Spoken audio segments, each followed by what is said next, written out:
Avec tout l'argent que vous avez, pourquoi on n'entend jamais parler de vos conquêtes féminines? Allez, dites-nous tout, vous êtes pédé? Pédé, moi? Amène-moi ta sœur, tu vas voir. Joao remporte l'élection dès le premier tour, une première depuis la fin de la dictature. À peine élu, il convoque la presse aux aurores pour qu'elle constate qu'il nettoie super bien rien du tout. É sem dúvida dos homens mais bem relacionados do Brasil. É o primeiro prefeito eleito no primeiro turno em São Paulo. Muita gente te compara também ao Donald Trump. Joao Doria et Donaldinho. São Paulo, 16 décembre 1957. Alors que l'été approche à grands pas dans cette partie du globe, Joao Doria vient au monde. Son père, député publicitaire, est le fondateur de la Saint-Valentin nationale, en portugais O Dia dos Namorados. Mais suite au coup d'état militaire de 64, il est contraint de s'exiler à Paris. La mère de Joao se retrouve donc seule à élever ses deux enfants, et les temps sont durs. Une fois, ma mère n'a pas pu payer la facture d'électricité. Notre voisine du dessus nous laissait utiliser son frigo, jusqu'à ce que ma mère paye la facture. À 13 ans, Joao commence donc à travailler. Pistonné par papa comme un certain Donald Trump, il entre en stage dans une boîte de pub et devient en quelques années un publicitaire reconnu. Il se retrouve en 86 à la direction du Conseil national du tourisme du Brésil. Avec lui, fesses et bikini deviennent les deux mamelles du pays. Et bien que certains lui reprochent de promouvoir le tourisme sexuel, la réussite de Joao continue. Il monte plusieurs entreprises à succès et commence une nouvelle carrière de présentateur télé, qui l'amène à rencontrer plusieurs célébrités comme Donald Trump, Ayrton Senna ou encore la star internationale, Jean-Michel Jarre. Quel est le conseil que vous donnerez aux jeunes qui sont en quête de leur rêve? Je crois que c'est de les suivre. Quelques années plus tard, il se retrouve à la tête de la version brésilienne de The Apprentice, l'émission américaine de ce même Donald. Le est remplacé par un plus doux à l'oreille, mais toujours accompagné de punchlines dévastatrices. C'était un désastre. Un désastre. Vous devriez de nouveau avoir tous honte. Assumez votre responsabilité, vous êtes virés. Tout comme Donald Trump, il se présente l'année dernière à des élections, les municipales de São Paulo. Le Donald des Tropiques investit une partie de sa fortune de 50 millions d'euros pour financer sa campagne. Il met en avant sa réussite et son travail dans des clips qui donnent envie d'aller voter en dansant. Ralou desde menino, batalhou, prosperou. João Doria, trabalhador. Comme Trump, il apprécie aussi les discussions de vestiaire. Avec tout l'argent que vous avez, pourquoi on n'entend jamais parler de vos conquêtes féminines? Allez, dites-nous tout, vous êtes pédé? Pédé, moi? Amène-moi ta sœur, tu vas voir. Joao remporte l'élection dès le premier tour, une première depuis la fin de la dictature. À peine élu, il convoque la presse aux aurores pour qu'elle constate qu'il nettoie super bien rien du tout. Nous sommes ici pour donner l'exemple. Je suis moi-même au service du public. Il inflige également des amendes de 60 € à ses collaborateurs retardataires. Entre coups de com' et main de fer, le self-made man brésilien semble vouloir diriger sa mairie comme une entreprise. Le général Mahmoud Zegel est militaire de carrière. Il a passé 35 années dans l'armée libyenne. Aujourd'hui, c'est l'un des officiers qui planifie les opérations à Sirte. Ça, c'est Daesh. Sur la route, de nombreuses carcasses de voitures suicides. Il y a 3 mois, Daesh contrôlait toute cette zone. Nous les avons chassés jusqu'à Sirte. Sirte, la ville natale de Kadhafi, là où il a grandi. Sirte, la capitale de Daesh, en Libye, depuis novembre 2015. Les forces libyennes du gouvernement d'union nationale tentent de reprendre la ville depuis 4 mois. Les derniers djihadistes de Daesh sont retranchés dans 2 quartiers du centre. La progression est très difficile. Rue par rue, maison par maison. Personne ne fait de prisonniers. Nous sommes avec Eymat, un étudiant de 23 ans qui a quitté son école d'ingénieur à Tripoli pour se battre au début de l'offensive. Regarde sur le mur à droite. C'est le drapeau noir de Daesh. On peut s'arrêter ? Non, on ne peut pas s'arrêter, tu es fou. Ils sont là, partout. Il faut qu'on trouve un endroit à couvert. S'il y a personne, c'est bien qu'il y a une raison, non?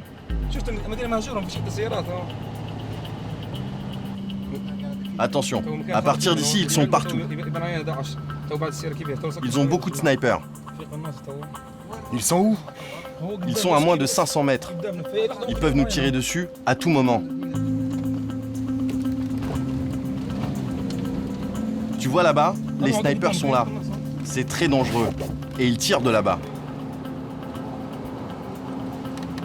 Nous arrivons à la prison de Daesh, conquise la veille. Pour les forces libyennes, c'est un trophée. Voilà, on est arrivé.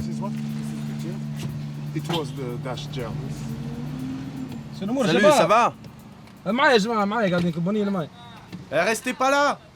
Il tire au mortier. Il y a un obus qui vient juste de tomber, là. Descendez, ils nous pilonnent au mortier. Sortez. Emad se renseigne sur la situation.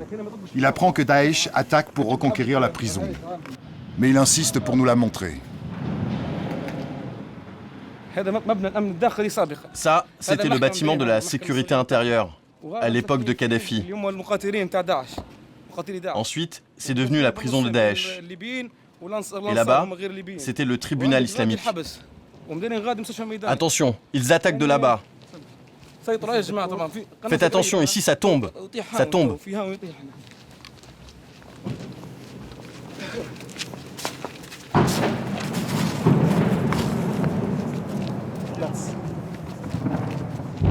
Conquis la veille, l'ancien centre pénitentiaire de Daesh est loin d'être sous contrôle.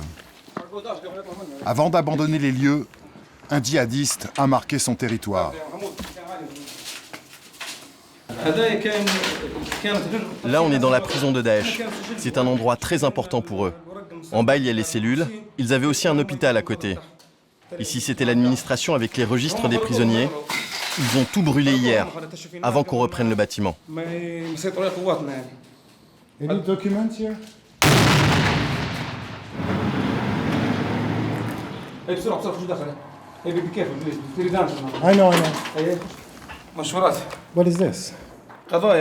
Tu vois, c'est des textes religieux sur lesquels ils se basent pour juger les gens. Le voleur, le sorcier, on leur coupe la tête. C'est leur interprétation de la charia.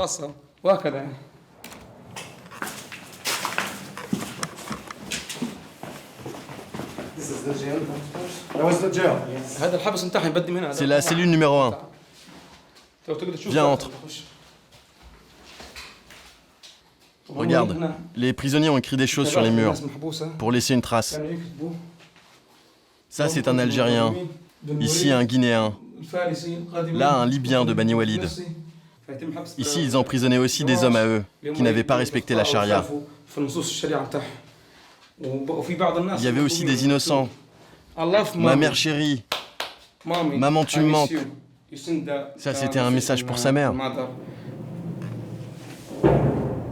Dehors, la situation se complique. Le bombardement s'intensifie. Les djihadistes se rapprochent. Nous sommes obligés de quitter les lieux. Ça tombe là, là, là. Ce bâtiment est très important pour eux. C'est un symbole. C'est pour ça qu'ils veulent le récupérer. Et je suis sûr qu'il y a encore des choses importantes ici qu'ils veulent récupérer. Il faut partir. L'endroit devient vraiment très dangereux. Les tireurs sont juste là et ils peuvent nous voir.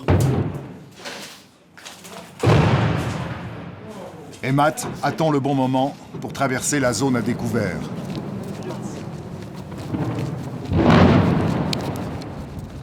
On y va.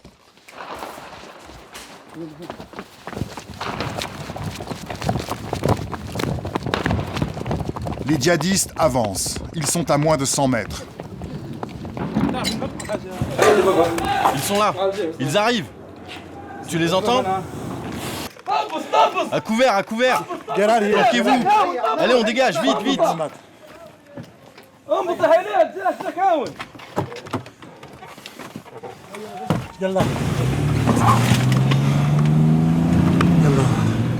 Ils ont quand même réussi à revenir jusque-là.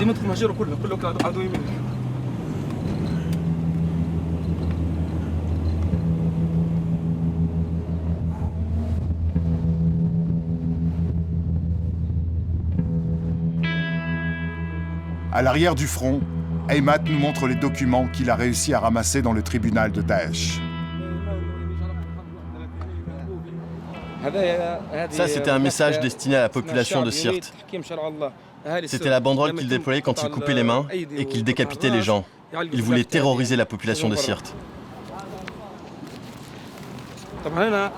Sur celui-là, il y a marqué que les démocrates sont des infidèles. Et celui-là, comment se servir d'un fusil d'assaut. C'est pour ça qu'ils ont tout brûlé. Ils ne veulent pas que nous mettions la main dessus. Je pense vraiment que ce bâtiment était très important pour eux.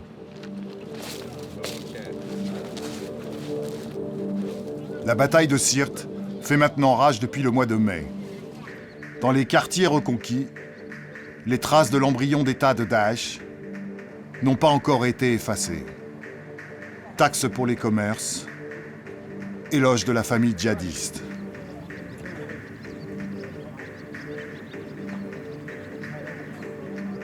Sirte est aujourd'hui une ville fantôme. Il ne reste plus aucun civil. Les 70 000 habitants se sont réfugiés pour la plupart à 260 km d'ici. À Misrata, 400 000 habitants, c'est la 3e ville du pays. Elle sert de base arrière aux forces libyennes. Nous allons rencontrer une famille originaire de Sirte qui a vécu sous les lois de Daesh. Après 2 mois d'horreur, ils ont réussi à fuir. Aïcha et Mosrata ont perdu 4 de leurs fils dans la bataille de Sirte. Quand ils sont arrivés, ils étaient gentils. Puis rapidement, des étrangers sont arrivés. Nigérians, Soudanais, Algériens, Tunisiens, Égyptiens, Tchadiens et même des Libyens. Ils ont commencé leurs exactions. Ils ont souillé cette terre. Ils ont décapité des vieillards et jeté leurs corps dans des poubelles. Ils crucifient des gens et les laissent pourrir sur la croix pendant 3 jours. Est-ce que c'est ça l'islam? Non, ils n'ont rien à voir avec l'islam. Notre religion est une religion de compassion et d'amour. Et d'après toi, pourquoi j'ai sacrifié 4 de mes fils? Quand mon fils Badré est tombé en martyr, j'ai remercié Dieu. C'est mon aîné, je l'aime. Mais je me suis résignée. Mes 3 autres fils, je n'ai même pas pu voir leur corps. Ils ont été déchiquetés par des kamikazes. C'est très douloureux. C'est très douloureux, vous savez.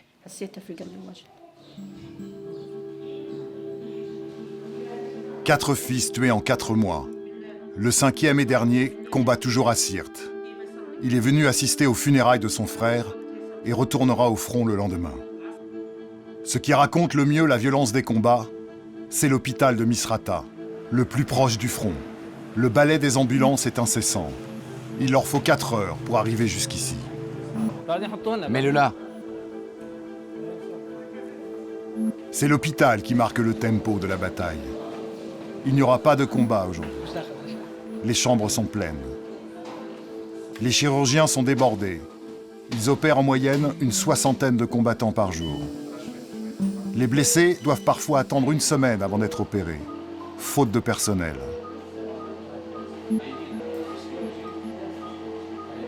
Ça, c'est un sniper de Daesh. La balle est sortie par là.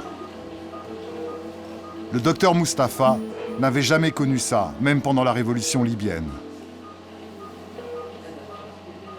Nous avons opéré 90 patients depuis hier, tous de Sirte. On a beaucoup plus de blessés qu'en 2011. Et les blessures sont plus graves, plus sales, à cause des attaques suicides et des voitures piégées. La folie meurtrière de Daesh fait des ravages. Snipers, voitures suicides, pièges. En Libye, on n'avait jamais vu ça.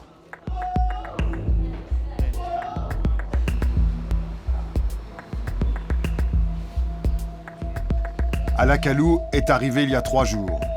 Lui et ses hommes se sont fait surprendre. Une voiture suicide s'est fait exploser au milieu de son groupe. 3 morts, 6 blessés. Le type a foncé sur nous et il s'est fait exploser. J'ai vu la voiture arriver, je lui ai tiré dessus. Je l'ai vu comme je te vois. C'était clair comme le soleil. Il était seul. C'est nouveau pour nous, ces kamikazes. Pour nous, c'est vraiment nouveau. Aujourd'hui, ceux que nous combattons veulent mourir. Leur destin, c'est la mort. Je les comprends pas. C'est pour ça que les combats sont si durs.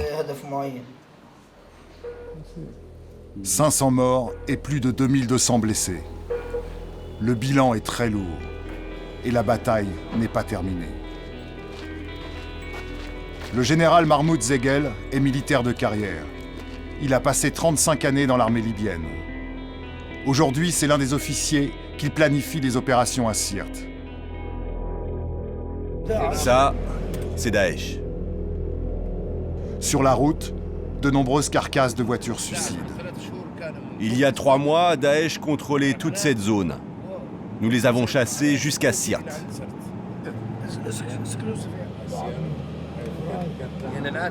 Nous nous sentons un peu seuls aujourd'hui face à Daesh.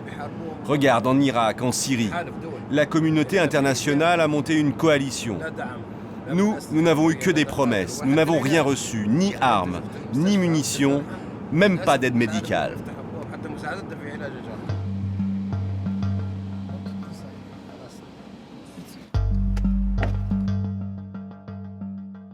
De retour à Sirte, nous nous rendons dans une maison abandonnée à l'arrière du front.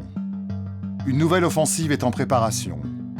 L'homme de dos est le commandant des opérations. Il souhaite conserver l'anonymat. Ça, c'est la ligne de front.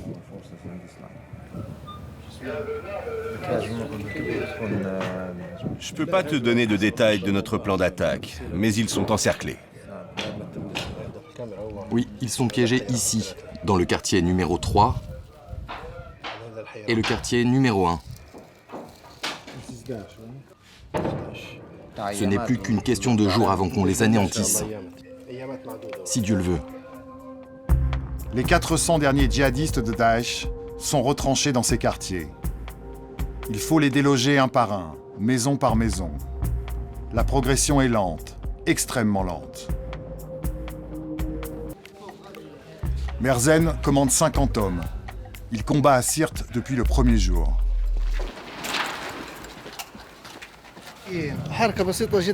Ils sont coincés ici, dans une bande de 500 mètres de large. Ils sont acculés à la mer. C'est bientôt la fin pour eux.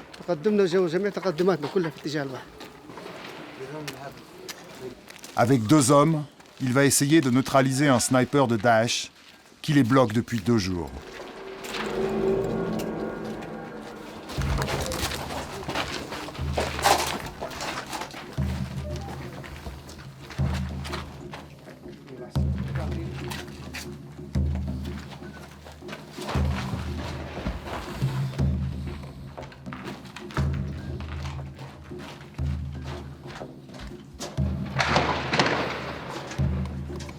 Le sniper est tout proche, mais Merzen n'arrive pas à le localiser. Il demande à l'un de ses hommes d'aller chercher un périscope.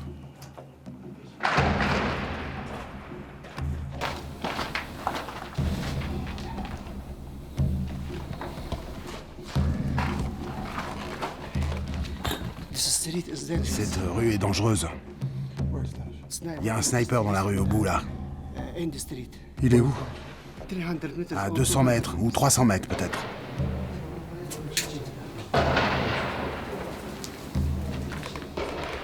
Tu vois l'immeuble jaune? L'immeuble jaune et la maison. Là, la maison blanche. C'est des positions de Daesh. Le sniper doit se trouver dans un de ces bâtiments. Dans le jaune, le blanc ou celui à droite.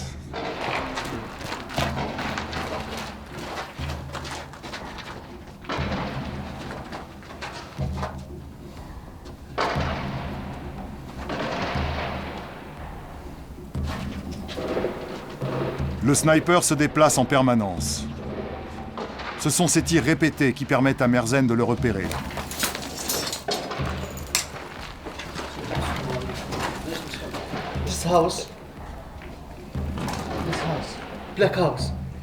Tu vois la maison noire là, avec des traces de brûlés? Ils tirent de ses fenêtres. La maison noire, c'est de là qu'ils tirent.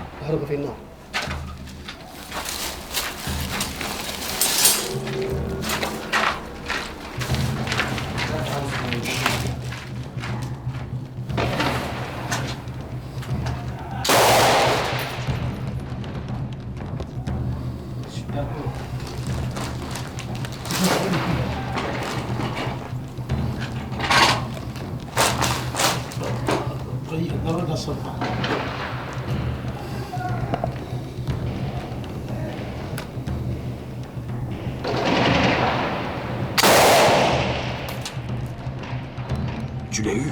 Non, il bouge trop.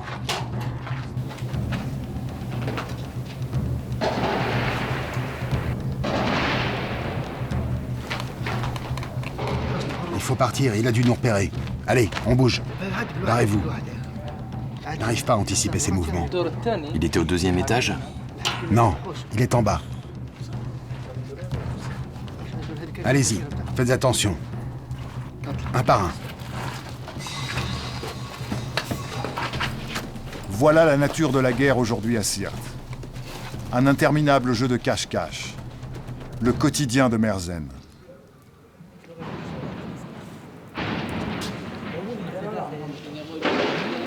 Depuis le début de l'offensive, le 9 mai dernier, 6 de ces hommes ont perdu la vie et 12 ont été blessés. Merzenne n'était pas destiné à tenir une arme. Il voulait être ingénieur en électronique.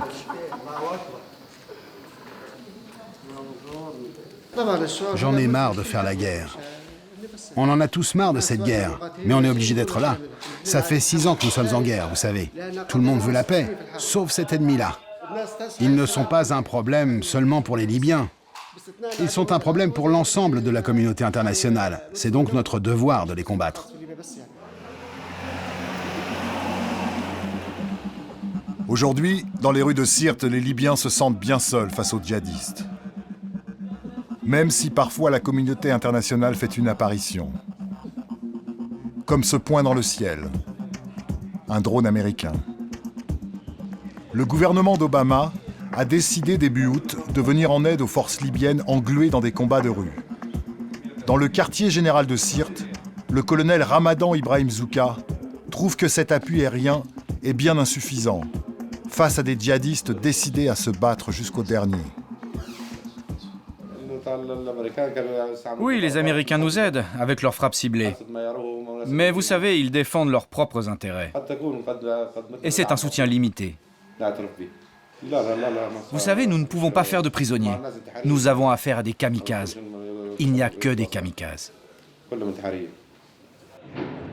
Les frappes américaines ont réussi à neutraliser les armes lourdes des djihadistes. Mais pas leur détermination à mourir en martyrs.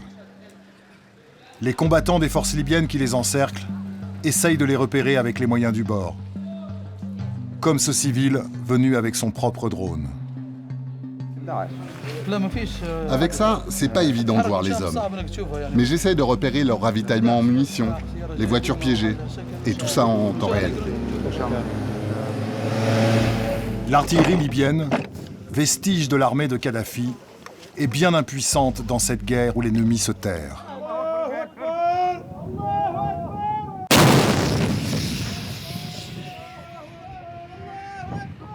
Et même à quelques mètres des djihadistes, comme dans ce poste d'observation, on ne voit pas Daesh, mais on l'entend.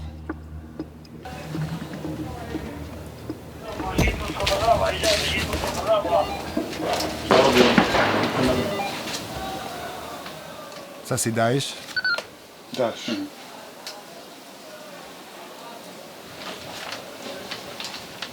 Qu'est-ce qu'ils disent?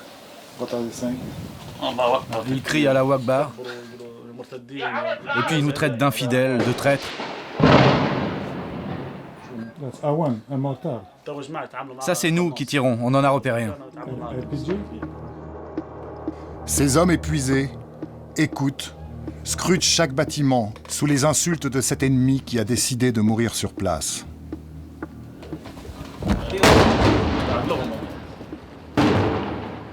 Ça, c'est une voiture suicide. Je pense qu'ils ne se rendront jamais. Ils se battront jusqu'au dernier. Et ce qui nous empêche d'avancer rapidement aussi, c'est qu'ils ont leur famille.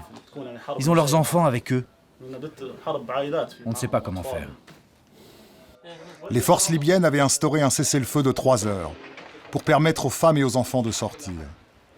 Les djihadistes ont refusé.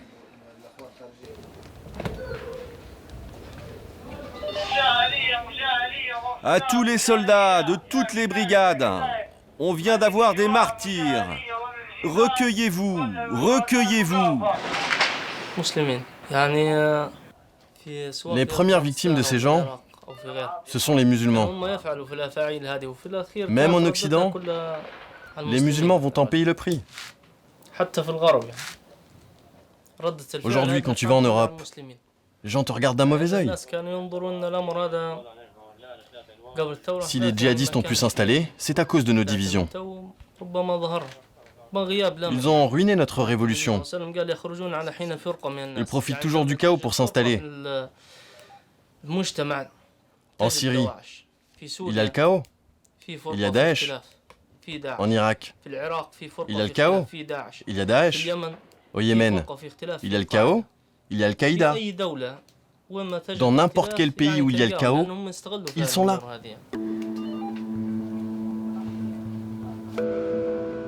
Pour reprendre Sirte, les Libyens paient le prix du sang.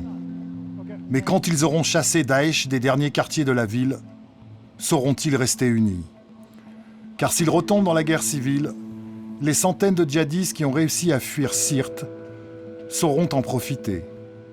Ils se regroupent déjà dans le Grand Sud.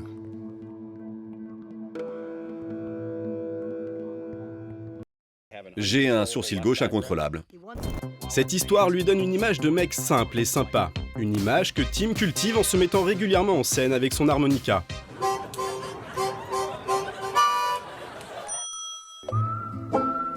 Kane is as boring as he is safe. They're true, I am boring. The next vice president, Tim Kaine. Le biopic présente Tim Kaine dans Sur le fil du rasoir. Saint-Paul, Minnesota, 26 février 1958. En ce petit matin d'hiver, Marie-Kathleen Kaine donne naissance à son premier enfant, Timothy. Assez distrait en cours, ses parents l'envoient dans une école jésuite, où la rigueur capillaire n'est visiblement pas au programme. C'est là-bas que Tim apprend l'altruisme. Et à 22 ans, le beau gosse à bouclette prend donc une année sabbatique et part au Honduras enseigner la menuiserie et la soudure à des jeunes défavorisés. Quelques années plus tard, il se lance en politique et remporte chaque élection à laquelle il se présente jusqu'à devenir gouverneur de l'État de Virginie. Tim est alors la star montante du Parti démocrate et c'est lui qui est choisi pour répondre à l'allocution de début d'année de George Bush en 2006. En 5 ans, nous sommes passés d'un excédent budgétaire à un déficit énorme. Mais le discours de Tim est complètement éclipsé par son sourcil gauche, qui semble mener sa petite vie tranquillement sans se soucier du reste du visage. Tim devient alors l'homme au sourcil fou. Des t-shirts, des badges, des affiches sont créés en son honneur.